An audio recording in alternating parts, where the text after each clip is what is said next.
Yo, this is your favorite friendly neighborhood Toronto, and today we're going to go over my impressions of the Ubisoft Forward Event that happened on Sunday, July 12th, 2020. During this hour-long event, Ubisoft went over 4 games: Watch Dogs Legion, Hyperscape, Assassin's Creed Valhalla, and Far Cry 6. So let's get into the first game that they showed off, which was Watch Dogs Legion.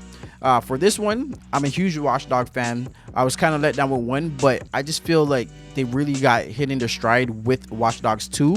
I love the setting of using San Francisco and the Bay Area. The character of Marcus was great. There was a lot of personality that was very absent in the first Watch Dogs.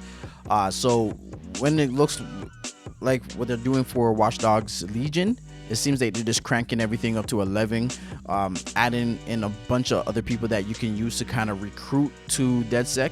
I'm very interested in seeing how that's going to work and be implemented. Nothing here looked extremely next gen to me.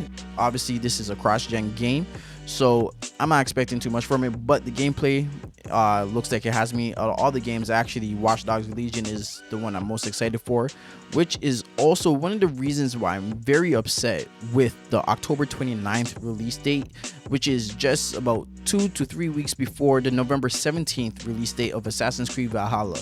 To me, that is just way too close for 2 games that are very similar in their scope and their design of being an open world third person and it being a Ubisoft game as well. They're just kind of cannibalizing themselves, and Assassin's Creed Valhalla is just the bigger, well-known name that is out there, while Watch Dogs, especially after the first one, is more known for being the game that really got the whole downgrade, the Ubisoft downgrade train going.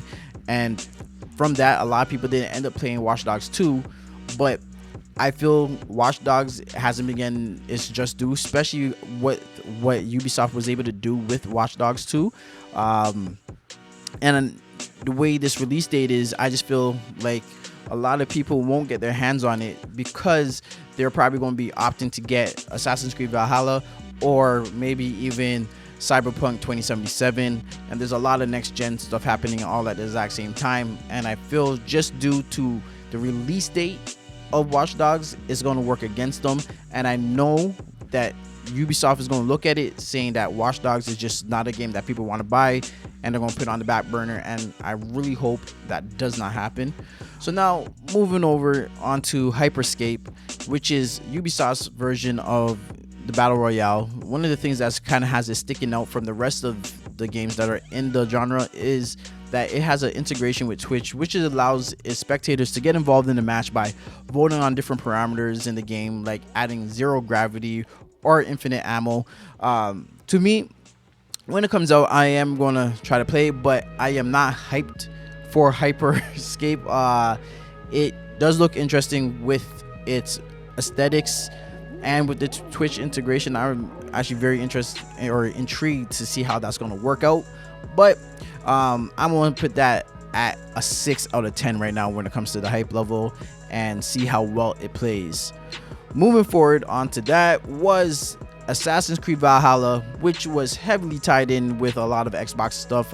You even had Phil Spencer coming out saying that Valhalla was going to be supported with the smart delivery, and more so, we had the Ubisoft leak that always happens, and we got 30 minutes of gameplay footage from clearly an older build of the game because the graphics were not up to snuff. The gameplay that we did see did look a lot better than what we saw before. Me personally, I've been kind of burnt out on the Assassin's Creed franchise. I did like Origins, but Odyssey felt like more of the same to me, and it got too RPG for me with all the stats, which kind of just diverted from what I knew Assassin's Creed to be. If you like it, no harm, no foul. Me personally, I just kind of skip on it because I feel if I'm an assassin and I was able to use my stealth well and sneak up on the character and put a knife in his throat, he should be dead. My level should not be able to dictate that, but I digress. That, again, like I said before, is going to be released November 17th. It looked great, as in it looks like it's going to be a nice large world. I do like that we're going to be back on boats again. The HDR that was in that scene looked phenomenal to me, but everything else just kind of looked meh, you know. So that's just me hoping to see what they're going to do for Assassin's Creed when they're making it dedicated for the next gen systems instead of having it cross gen. I'm going to be very intrigued in seeing what they're going to do with that. And now, last but not least, they did show Far Cry 6. Now, from the CGI cinematic trailer that we saw, my God, that looked incredible to me with Giancarlo Esposito. Love that guy as Gus in Breaking Bad. Looks like he's going to be the same character, but just even more villainous to me. And that whole relationship that he has with his son looks like it's going to bring a lot of tension when it comes to the players, especially if they have to do certain things to prevent Diego from becoming a tyrant just like his father. Very interested in the story for that, but it's just amazing to me how they were able to show about 10 minutes or spend 10 minutes talking about Far Cry 6 and we saw no gameplay. I know I've heard a lot of people talking about this event as they didn't really like it, but for me, especially compared to what Xbox did when they first did their reveal event, this seemed exactly like what they wanted. They spent a lot of time talking about the games, talking about the gameplay mechanics for a lot of them, showing actual gameplay minus Far Cry 6.